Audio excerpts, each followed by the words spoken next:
Get out of here. This is my seat now. What? No, I'm sitting here. It began with a scream muffled beneath the hum of engines. Not loud enough to startle everyone, just enough to freeze the moment. A sound that didn't belong in the calm rhythm of pre-flight rituals.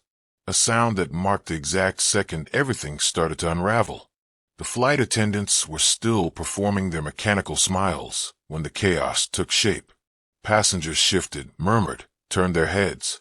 And in the center of it all, row 2A, stood a white woman clutching a designer handbag as if it were her birthright, and a black teenage girl staring back at her with disbelief, betrayal, and something even deeper, something the world rarely sees until it's too late: restrained dignity. The girl's name was Imani Blake, 15 years old. Quiet brilliance behind curious eyes. But in that instant, her mind went blank. She had just watched the woman, an immaculate stranger dripping in self-importance, slide effortlessly into the seat that bore her name. Her father's assistant had confirmed it. Her ticket reflected it. Her identity earned it. Yet here she was, standing in front of a stranger who refused to move, because she believed she didn't have to.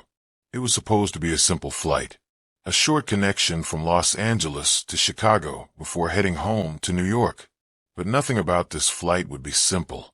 Outside the cabin window, the sky blushed orange with the fading sunset. Inside, the light flickered off leather seats and gold accents, framing the scene like a slow-motion photograph. Privilege, power, and the uncomfortable stillness of disbelief.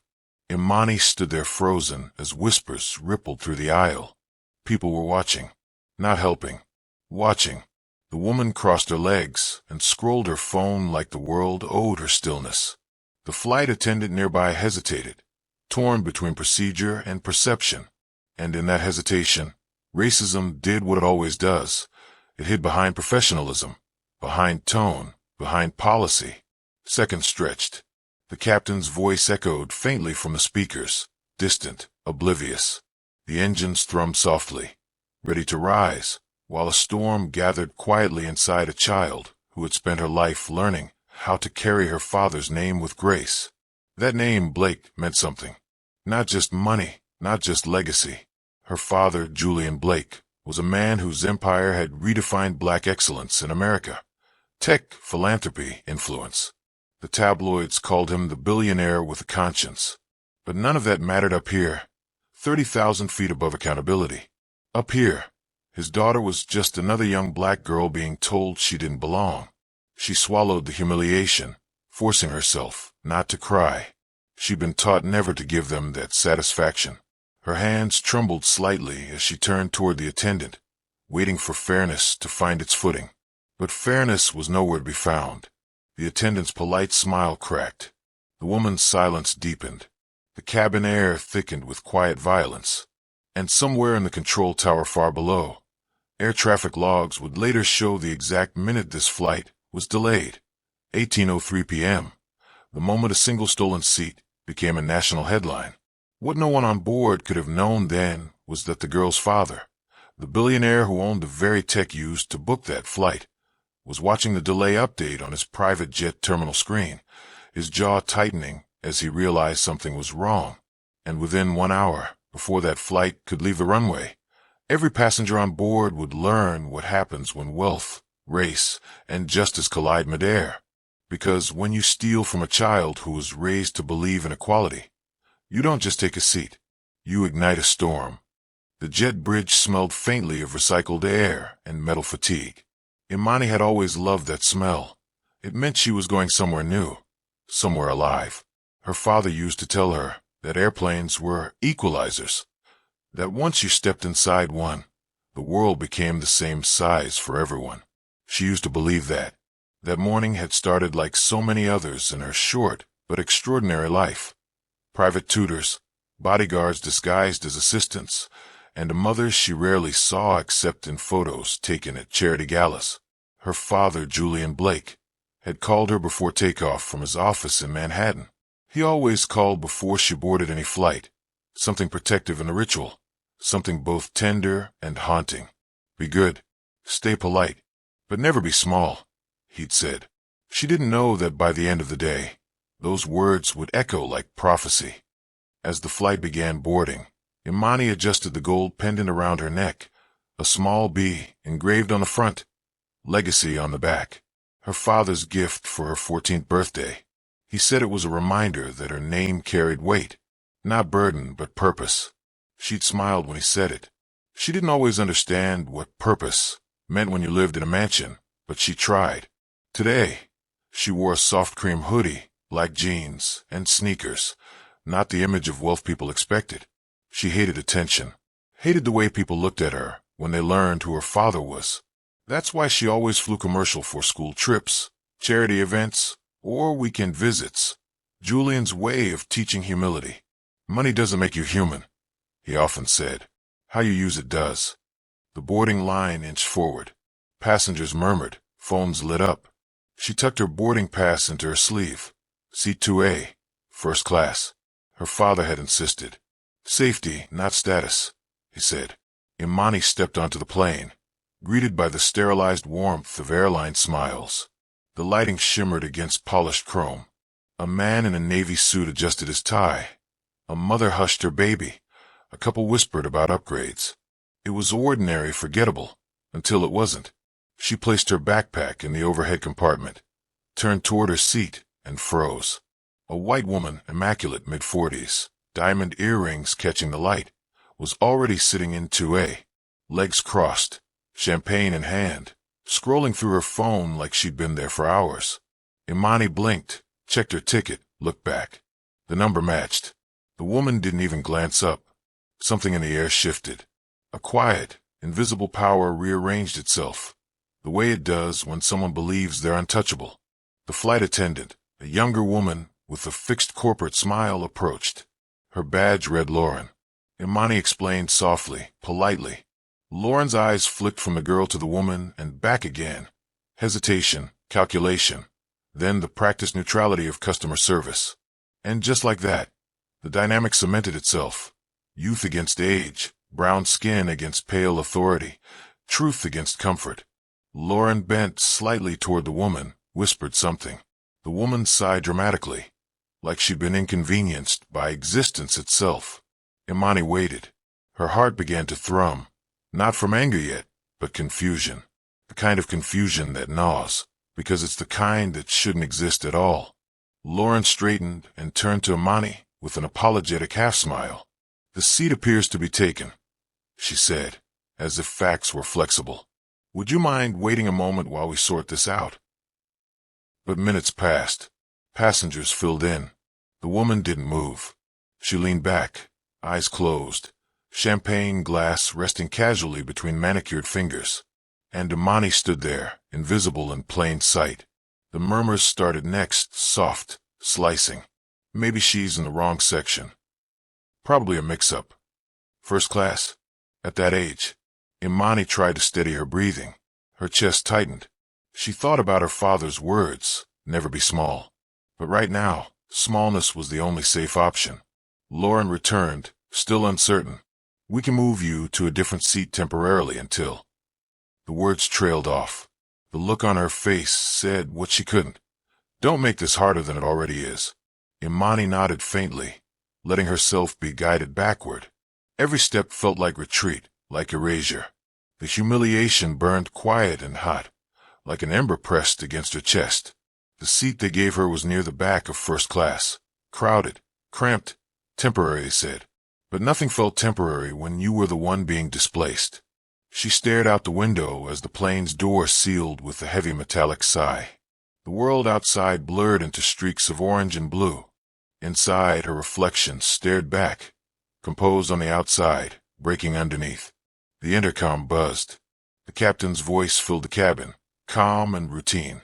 "Ladies and gentlemen, welcome aboard Flight 482. Imani tuned it out. She felt a weight pressing against her ribs, not just from injustice, but from memory. The faint ache of every moment she'd been told, in subtle ways, that she didn't belong somewhere. Not because she wasn't qualified, but because her presence disturbed an illusion someone else needed to maintain. She closed her eyes and tried to disappear into thought. She thought about the foundation her father had built for underprivileged youth, about the schools, the clinics, the scholarships, all named after her mother, a woman who'd grown up in poverty before becoming a surgeon. She thought about how people smiled at her father in interviews, praised his humility, his inspirational rise, and how, despite everything he'd achieved, the world still reminded them, where the invisible lines were drawn. But the lines were shifting now. Half an hour passed. The plane still hadn't moved. A delay had been announced, something about a seating discrepancy. Imani's chest tightened further. She knew she was the discrepancy. Lauren passed by again, avoiding eye contact. The woman in 2A reclined her seat, indifferent. And somewhere behind Imani, a passenger muttered, "These people are always looking for trouble." It was quiet, barely audible, but she heard it. The word struck like static, sharp, familiar, contaminating. She stared at the seatbelt sign above her, blinking fast to fight the tears. She wouldn't cry. Not here. Not for them. And yet, something inside her cracked open anyway. The weight of silence became unbearable. Not because she wanted attention, but because she deserved acknowledgement. Her hands trembled slightly as she pulled out her phone. She typed a message to her father's assistant. "Someone took my seat. The crew isn't helping. They moved me. Please don't tell him yet." She pressed send, stared at the screen until it blurred. Up front, Lauren whispered to another attendant. The woman in 2A sipped her drink like royalty on borrowed air. And for a fleeting second, Imani saw her reflection in the window again, this time, split in two. The version of herself her father had raised, confident, composed, secure, and the version the world insisted on seeing, a young black girl out of place. As the engines rumbled, she wondered how long someone could hold in humiliation before it consumed them completely. The hum of the cabin deepened. A steward's announcement flickered overhead. The delay continued. The whispers grew. Outside, night crept across the tarmac, swallowing the light. And far away, in a skyscraper office above Manhattan, Julian Blake's assistant glanced at her phone and froze, because on her screen was the message no parent with power ever wants to receive. A few seconds later, Julian's phone lit up. The Billionaire CEO read the text once, twice, 3 times, each repetition colder than the last.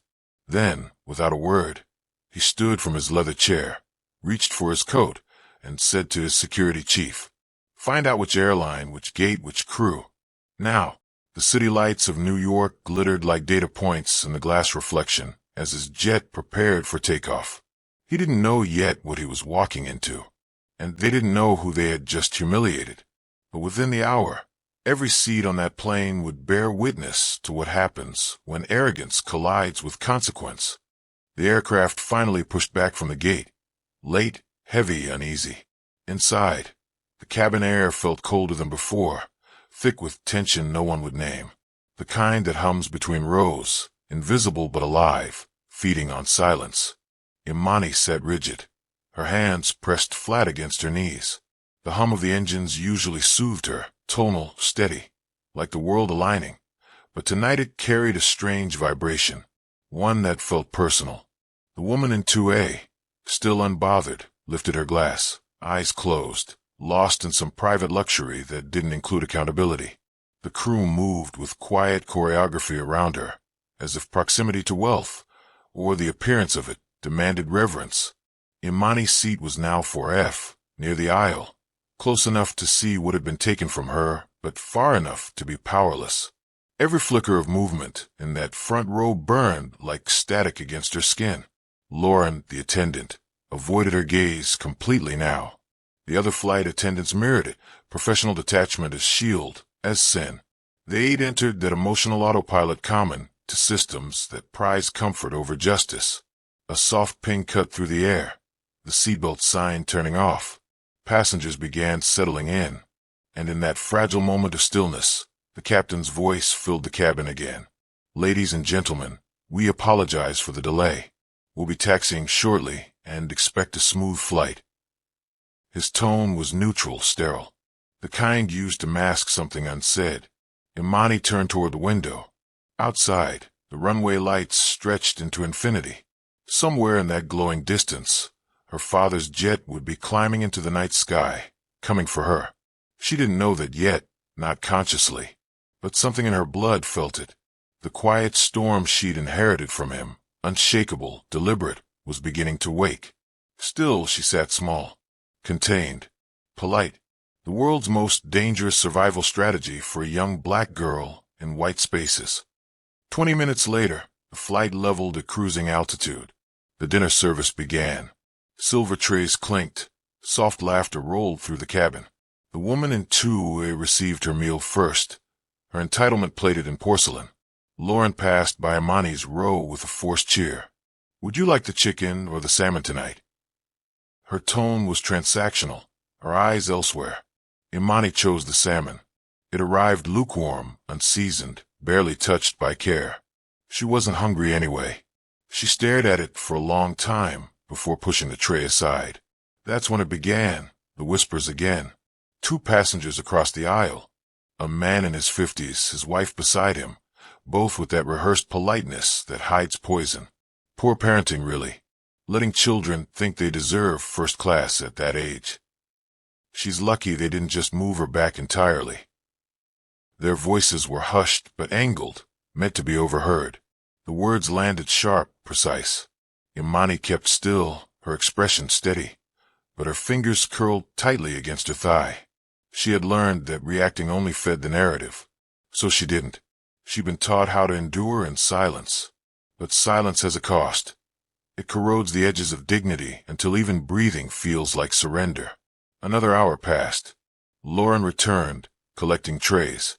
She lingered near 2A again, chatting softly with the white woman, laughing at something shallow. They shared a familiarity that came too easily. Then, without warning, the woman glanced back toward Imani and said something, quiet, dismissive. Whatever it was, Lauren's face tightened before she forced another smile. The pattern was old as time. Deference where it shouldn't exist. Discomfort when it should. The intercom chimed again. "Ladies and gentlemen, we've received a message from the captain. There's some turbulence ahead. Please fasten your seatbelts." The lights dimmed. Shadows replaced warmth. The plane shuddered slightly, the air compressing. And then it happened. Lauren approached Imani again, her professional calm replaced by something else.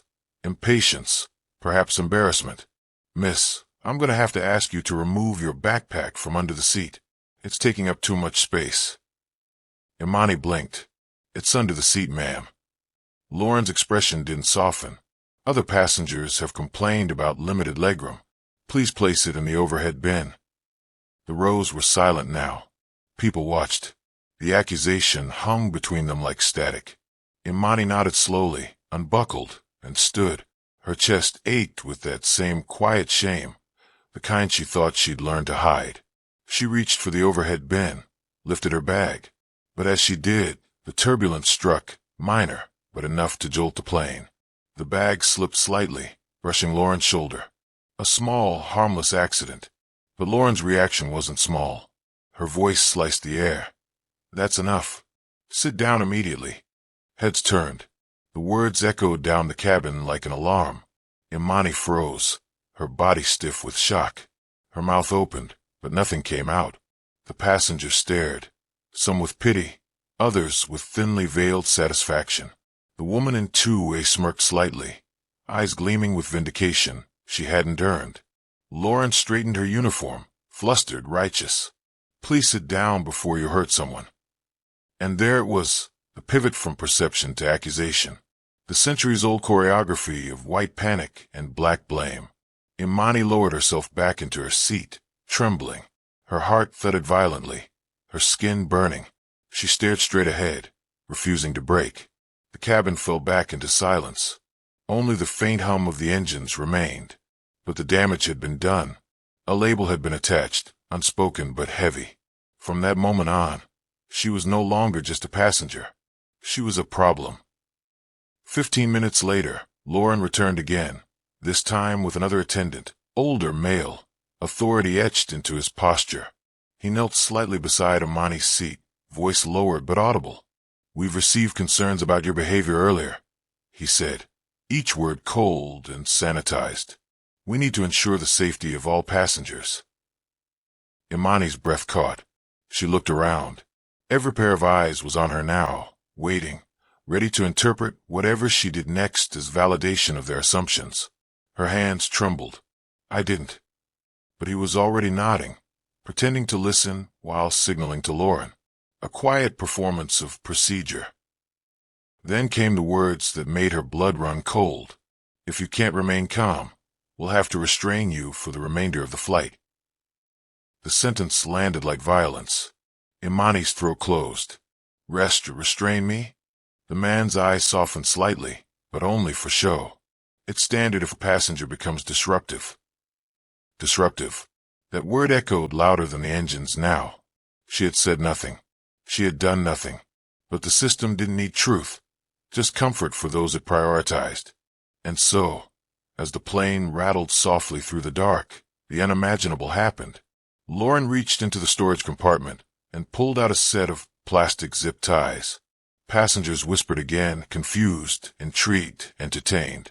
Someone raised a phone, pretending to check messages while recording. Imani's pulse thundered. Her entire body screamed against the absurdity, but her voice refused to come out. Fear and disbelief tangled into paralysis. Please, she whispered, but it didn't matter. The narrative had already been written. Lauren leaned down, her expression almost gentle now, as though she were doing Imani a favor. Just cooperate, sweetheart. It'll make things easier.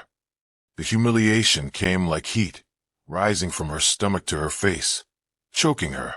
She let them fasten the ties around her wrists, not because she agreed, but because she understood the danger of resistance. In that moment, she stopped being a teenager on a plane.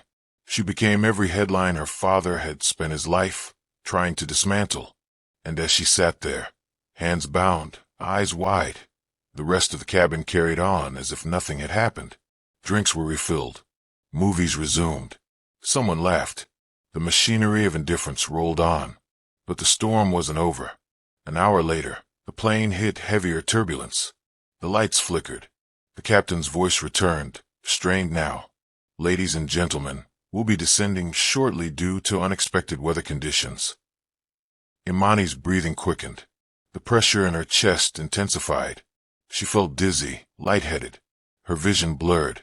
She tried to steady herself, but panic clawed at her lungs. Her chest tightened until every breath became a fight. She needed her inhaler. It was in her backpack, the one Lauren had forced her to stow away. She turned, struggling against the restraints, gasping. Her voice broke. Please, my inhaler. Lauren was 2 rows away, pouring coffee. She didn't look up immediately. Imani coughed, a dry, desperate sound. The edges of her vision pulsed black. Passengers began noticing. Someone whispered. She's shaking. Finally, Lauren turned, saw her, and froze. The color drained from her face. Imani's lips were pale now. She tried again, weaker. Inhaler bag. Lauren hesitated, just long enough for the moment to stretch into horror. She fumbled toward the overhead bin, panic in her movements. The male attendant joined her. Someone pressed the call button repeatedly. The woman in two-way looked back, startled now, her false calm breaking. Imani's body slumped slightly. The air refused to come. Her lungs, her own betrayers. Her father's voice echoed faintly in her mind, never be small. But she couldn't even breathe. The last thing she felt was the pressure of the restraints cutting into her wrists, and the weight of hundreds of silent witnesses doing nothing. The cabin plunged into chaos. Passengers yelled for help. Someone ran to the cockpit. Lauren dropped the inhaler, hands trembling. Too late. And then silence. A collective, terrible silence as the girl in 4F went limp in her seat. For several seconds, no one moved. The hum of the engines filled the void, mechanical and indifferent. Then, a sharp voice from the intercom. This is your captain. We're initiating an emergency descent. The plane tilted downward. Screams filled the air. Oxygen masks deployed with violent precision. And in the middle of it all, the young black billionaire's daughter lay still, while the people who had dehumanized her now fought to save her life. Miles away, A private jet sliced through the clouds. Julian Blake's phone buzzed again. An alert from the airline. A medical emergency on Flight 482. His chest tightened. The coordinates matched his daughter's plane. He didn't say a word. He simply turned to his pilot and said, "Change course. Land wherever they do." Outside, lightning forked across the sky. Inside, the air thickened with dread. The storm had begun, and the flight attendants who had mistaken power for privilege were about to learn what accountability really looked like. The cabin had turned into something primal. All order shattered, all civility gone. There was no sound of the engines now, no hum of routine, just screaming, gasps, the metallic whine of oxygen masks dropping one by one, their cords tangling in frantic hands. And there she was, Imani. The 14-year-old girl lay slumped against the armrest of the first-class seat that wasn't hers anymore, her curls spilling over the headrest like spilled ink. Her skin had gone the color of moonlight. Her lips trembled faintly as her chest fought for air that wouldn't come. The inhaler was still on the floor near her foot, that tiny, plastic thing she'd begged for, now useless in the storm she was drowning inside. Flight attendants rushed in too late, all too late. One of them yelled for oxygen. Another ripped open a cabinet, hands shaking. A man tried to stand to help, but a voice from behind barked at him to stay seated. Panic layered over panic, order collapsing under its own weight. The woman, the one who had taken Imani's seat, still stood frozen a few steps away, her manicured hand trembling near her purse. The entitlement that had curled around her like perfume was gone now, replaced by disbelief and something uglier, fear. Fear not for the girl, but for what this scene would look like when the plane landed. Imani's chest stopped moving. The air went still. Someone screamed her name, but no one knew her name yet. To them, she was just a black girl who'd fallen quiet after a confrontation, a disruption that had gone silent. And then the captain's voice came over the intercom, heavy and uncertain. "Ladies and gentlemen, we're making an emergency descent." The plane tilted. The lights dimmed to a ghostly amber. Luggage shifted. A few passengers began to cry. Somewhere near the back, a baby wailed in the pressurized chaos. The attendants began compressions. The sound, that hollow rhythm of hands meeting sternum, filled the cabin like a metronome of panic. 1, 2, 3. Again. Again. Her small body rocked with the pressure, her gold bracelet clinking against the armrest each time. Oxygen was forced over her mouth, the hiss of the mask sharp, mechanical. The woman who had caused it all whispered something to herself, a prayer, or maybe a denial. Her eyes darted toward the people filming with phones. Faces she would never meet again were recording everything. She reached out weakly as if to stop them, then drew back. It was too late to control the narrative now. When the wheels finally hit the tarmac, the jolt felt biblical. The plane skidded into the gate with a violence that rattled every heart on board. Within seconds, the aisle filled with uniforms, paramedics, security, airport officers. They surrounded Imani like a wall, their movement swift, professional, but trembling with urgency. Her mother wasn't there. That was the cruelest part.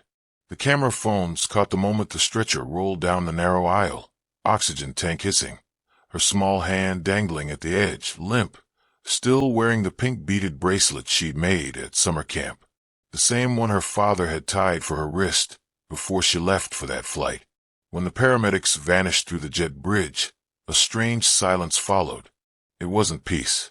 It was guilt, raw and contagious. No one spoke. No one looked at the woman who had stolen the seat, and yet everyone knew. She sat back down, shaking, wiping her hands as if trying to erase what she'd done. The attendants hovered near the galley, whispering in low, terrified tones. The captain refused to make eye contact as he stepped into the cabin to speak with law enforcement. Minutes later, when the first police officer boarded, the tension cracked into whispers. The phones came up again. "Is she alive?" Someone muttered. No one answered. The officer moved directly toward the woman in the white blouse. She looked up, eyes glassy, mascara bleeding down her cheeks. She stammered something about misunderstanding, about not knowing, about how she was just asking to sit where she belonged. The officer didn't respond. He just took her statement down quietly as medics re-entered to retrieve the girl's backpack, the one that had fallen beneath the seat. A sticker on it caught his eye, a small silver logo with the letters Zane Industries. He didn't recognize it, but he wrote it down. Outside the plane, the world had already shifted. News spread faster than breath. Videos uploaded. Captions twisted and multiplied. Black teen restrained on flight after seat dispute. Passenger faints midair after confrontation. Airline under fire for racial bias. By the time Julian Zane's assistant rushed into his Manhattan office with the phone trembling in her hand, the story had already gone viral. He watched the footage in silence, just one clip, 17 seconds long. A girl gasping, a hand pushing, a blur of motion, and then her head hitting the side of the seat. He didn't blink, didn't breathe. The next frame showed the bracelet. His bracelet. For a moment, the world inside the glass walls of his office disappeared. The skyline, the polished floors, the hum of executives. All he could hear was the faint echo of his daughter's laugh, the way she used to call his name when he came home late. Then he moved. No shouting, no calls to the board, no panic, just motion. The kind of motion that came from a man who'd spent his life building empires, now ready to tear one down. By the time his private jet lifted off, the airline's corporate office was already on fire metaphorically. Social feeds collapsing under outrage, reporters circling. But none of that mattered to him. He was already in the air, heading toward the city where his daughter's flight had been diverted. Back in the terminal, the air smelled like fear and antiseptic. The woman sat alone in a corner, flanked by security. Passengers gave her wide berth, their eyes heavy with judgment. The attendants were debriefed in hushed tones, their faces pale. When Julian walked through the doors, silence followed him like a shadow. He was tall, immaculate, his black suit still crisp despite the rush. But it wasn't his wealth or fame that made the room still. It was his presence, something in the way he carried grief and fury in the same breath. He didn't speak, didn't need to. The officer on duty stepped forward, explaining the situation in careful, deliberate tones. But Julian's gaze wasn't on him. It was on the small form being wheeled toward the ambulance outside. His daughter, covered in a thin blanket, her curls still damp with oxygen mist. He walked beside the stretcher without permission. Inside the ambulance bay, the medics worked quickly. Oxygen levels, pulse checks, stabilizers. The girl's eyelids fluttered once. Barely a movement, but enough for him to feel something unclench inside his chest. Outside, the cameras began to swarm. Someone had leaked that the Julian Zane, the billionaire tech CEO whose company had reshaped the travel industry, was the father of the girl. Within minutes, the story changed tone. It was no longer about an anonymous black teen on a flight. It was about a billionaire's daughter, restrained, humiliated, left unconscious. The hypocrisy screamed through every headline. Julian stood at the edge of the ambulance as his daughter was loaded inside, the white sheet shifting with each breath she managed. Behind him, a crowd had gathered. Some filmed, some just stared. The woman who had taken her seat was nowhere to be seen now, escorted quietly through a side door, face covered, reality closing in. The airline's representatives arrived, their smiles brittle, their apologies rehearsed. But he didn't look at them. His voice, when it finally came, was low and surgical, not the voice of a father, but of a man who had already decided there would be consequences. And though the cameras couldn't hear his words, every lens caught the look on his face, the kind that said this wasn't going to disappear into silence like all the others. Because this time, they had hurt the wrong child. The night stretched long over the city as the ambulance disappeared down the runway road. But the image of her limp hand on the stretcher, bracelet glinting in the ambulance light, would haunt millions before sunrise. And somewhere deep inside the chaos, between the viral hashtags, the statements, the apologies, the truth of it all pulsed like a wound. The young black girl had been forced to prove she deserved the seat she had already paid for, that she had nearly died trying. and that the world only cared once her last name made it newsworthy. Morning came too early. The kind of morning that doesn't feel like sunlight at all, just exposure. By dawn, the story had left the terminal and engulfed the world. News anchors spoke in solemn tones. Hashtags flooded timelines. The airline's logo, once a symbol of quiet luxury, now flickered beside words like outrage, racism, and accountability. Every second of that flight's footage was dissected, slowed, and replayed, from the moment Imani reached for her inhaler to the instant her body went still. 17 seconds that burned across the internet like gasoline. Julian Zane hadn't slept. He sat in the ICU waiting room, elbows on his knees, hands clasped, watching the red heart monitor pulse through the open blinds. Each beep was a heartbeat, a tiny act of defiance against everything that had tried to silence her. The hospital air was too cold, too sterile.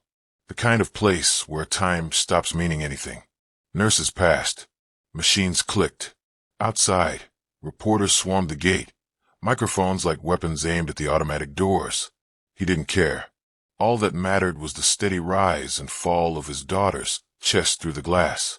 The same girl who used to race him down the hallway, laughing when he pretended to lose. The same girl who had begged to fly alone for the first time. To feel grown, she'd said. Now she was a headline, a symbol, a case. And none of that was supposed to happen to children who still left glitter on their notebooks. When the doctor finally came out, his face was measured, professional, cautious. The words came in fragments. Oxygen deprivation, stabilization, monitoring. She's lucky, he said quietly, but she'll need time. Julian nodded once, just once. It was the only movement he could manage without breaking. The first call he made wasn't to the airline. It was to his legal team, not for revenge, but clarity. Because clarity was what power sounded like when it refused to be emotional. And he needed that now more than ever. By midday, Zane Industries had released a statement. We're aware of the incident involving the minor daughter of our founder and CEO, Mr. Julian Zane. We are cooperating fully with federal authorities and aviation regulators. We will not rest until every responsible party is held accountable. The internet exploded. People didn't just share the video now. They dissected it like a cultural autopsy. Every detail became evidence. The way the flight attendant's tone changed, the look on the white woman's face when challenged, the passivity of those who had just watched. And for once, the collective outrage didn't fizzle. It grew. Within 24 hours, the airline had suspended multiple crew members, pending investigation. The woman who took Imani's seat had deleted every social media account she owned. But the damage was permanent. Her name trended anyway. Screenshots preserved her denial and excuses forever. Yet through all of it, Julian said almost nothing. He didn't appear on talk shows. He didn't tweet. He didn't make statements in front of microphones. He stayed in the hospital room, beside his daughter's bed, one hand resting near her arm, guarding her not just from what had happened, but from what the world would now do with her story. Because he knew what happened next. He knew how the narrative shifts, how they'd start saying allegedly, how people would dig for context to justify what had no justification, how the world could turn even tragedy into entertainment. So he stayed silent until she woke up. It was evening when her eyes fluttered open. The machines hummed softly. The nurse adjusted her for a line. She looked fragile in the half-light, eyes heavy, lips dry, confusion still clouding her face. Julian leaned forward. For the first time in years, his composure cracked. Just a breath. Just enough. He whispered her name. She blinked. Then she smiled weakly. Not because she remembered what happened, but because she saw him. And that was enough. By the end of the week, the footage had reached global attention. Civil rights organizations demanded investigations. Lawmakers called for hearings. Airline executives scrambled to contain what they couldn't control.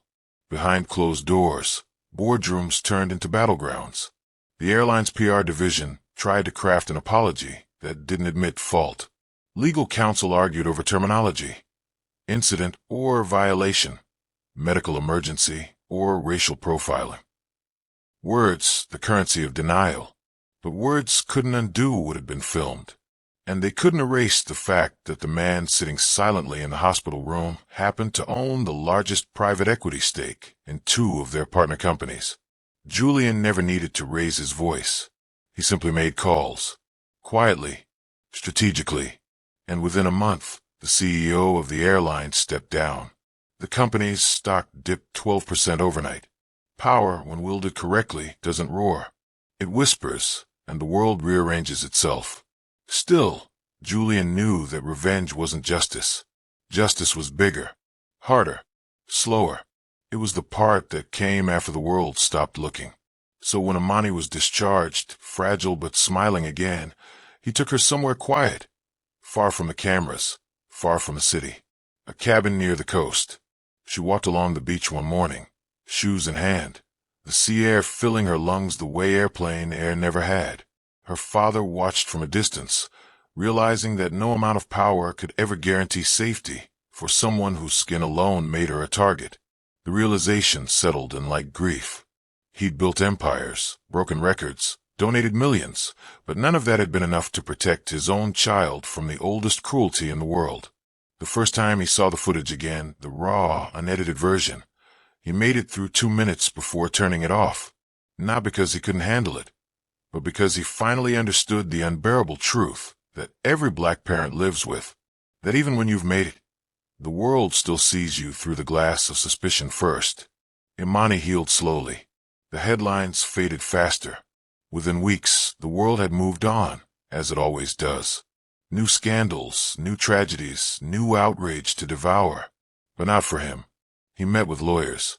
He built a case, not just against the airline, but against the culture that had let it happen. He demanded retraining programs, funding for anti-bias education in aviation, stricter passenger conduct laws. He funded it himself when they hesitated. He turned his pain into a movement, not loud, not self-congratulatory, but relentless. Every commercial, every policy, every lawsuit that followed began to reshape how the industry treated racial incidents. Pilots were retrained. Flight attendants were educated on implicit bias. Airport authorities began to hold monthly accountability reviews. It wasn't a miracle. It didn't fix the world. But it was a fracture in the wall.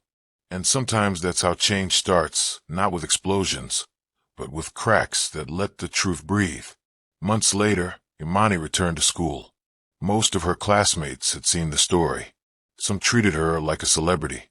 Others avoided her entirely. But she handled it with quiet grace, carrying something her father recognized but couldn't name. Strength, maybe. Or resilience. Or simply the maturity of someone who had seen how quickly innocence can vanish when the world refuses to see your humanity. She stopped being afraid of flying. That part surprised him most. She said it one morning, sitting at the kitchen counter, scrolling through flight routes like nothing had happened. He asked why. She just smiled. Because I want to go places, Dad, and I don't want them to take that away from me. Her words hit harder than any press headline ever could. In that moment, he realized the difference between power and purpose. He had spent decades chasing the former, but she, in her innocence, had already found the latter. That night, he stood by the window of his penthouse, the city glittering beneath him, towers, runways, traffic streams. And somewhere out there, planes cut through the clouds, carrying people who would never know the name of the girl whose courage had forced the world to look at itself. He didn't need them to know. He just needed them to change. The settlement came quietly, out of court. It was massive, historic. But Julian refused the personal payout. Instead, he redirected every cent into a foundation under his daughter's name, the Imani Zain Initiative for Equity in Air Travel. Its mission was simple: to make sure no one else ever had to prove they belonged a seat they'd already earned. And though he rarely spoke about it publicly, his silence said enough. His refusal to turn pain into spectacle made the story linger longer, deeper, the kind that doesn't fade when the cameras turn away. Because some stories don't need to be told over and over. They just need to be remembered by those who live in the quiet spaces between injustice and action. The night before their first anniversary of that flight, Imani handed her father a drawing, A plane in the sky, tiny against a pink sunset, the words still fly. He smiled, framed it, hung it above his office desk, and for the first time since that terrible day, he allowed himself to believe that maybe, somehow, she had turned the worst moment of her life into something larger than pain, something close to freedom. There are moments in history that don't announce themselves as turning points. They unfold quietly, in places not built for justice, like the inside of an airplane, 30,000 feet above the clouds.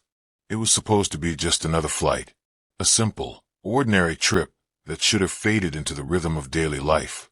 But instead, it became something heavier, a mirror held up to the sky, reflecting everything the world still refuses to see about itself. Because beneath the luxury, beneath the uniforms and procedures, beneath the polished smiles of an airline that prided itself on excellence, there was still the same old truth, that racism isn't a thing of the past. It's a thing of the present, disguised in policies, tone, and silence. And that's what that day revealed. It revealed how fragile comfort is for those who live one misunderstanding away from danger. How a simple breath, a child's request for her inhaler, could trigger a chain of fear, suspicion, and humiliation that almost ended her life.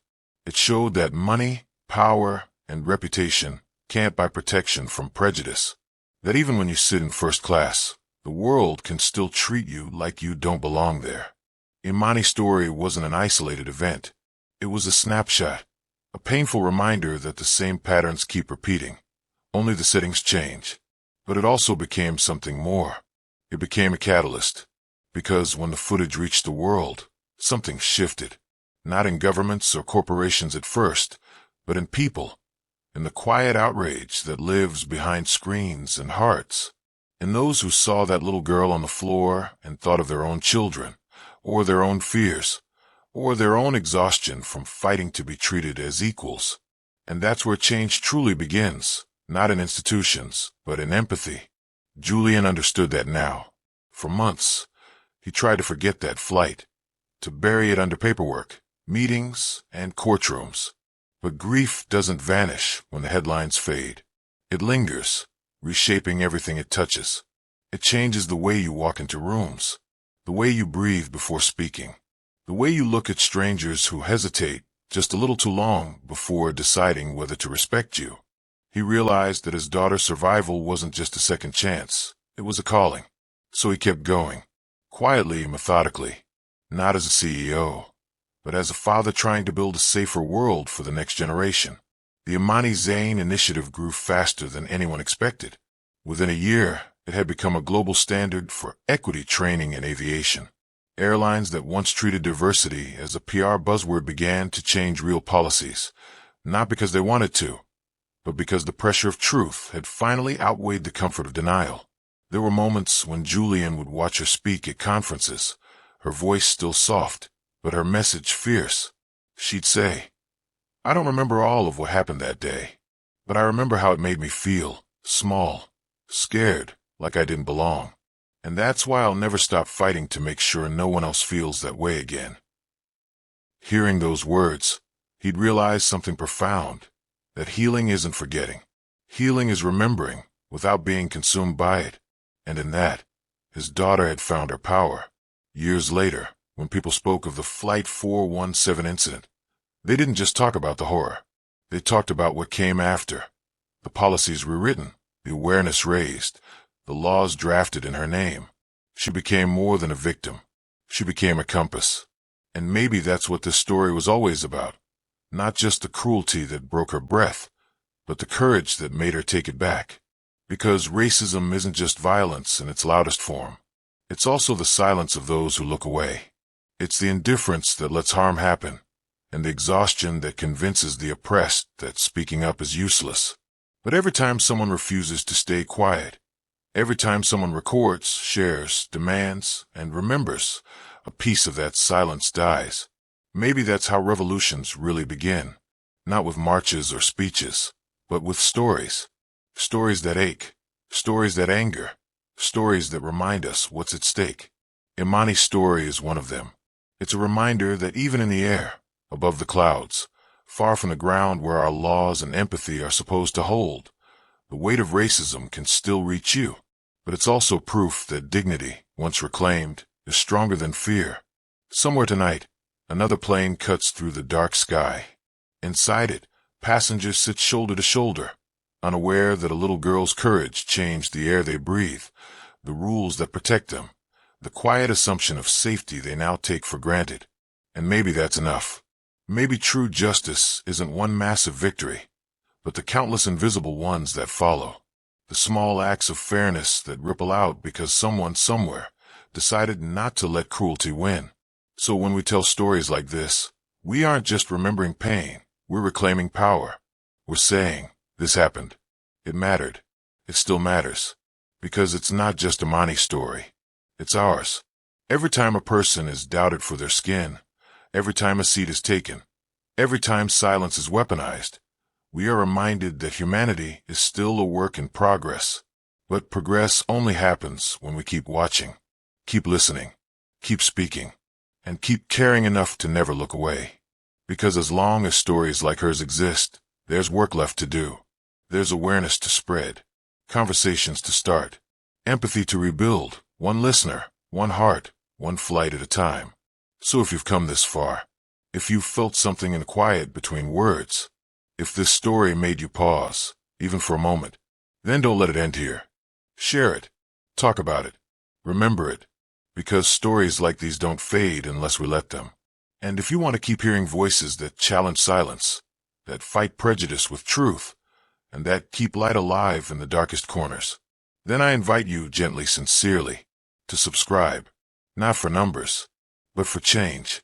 Because every story we tell, every voice we amplify, every truth we refuse to bury, brings us one step closer to the world we all deserve to live in. A world where no one ever has to prove they belong in their own seat. And maybe that's where the story really begins.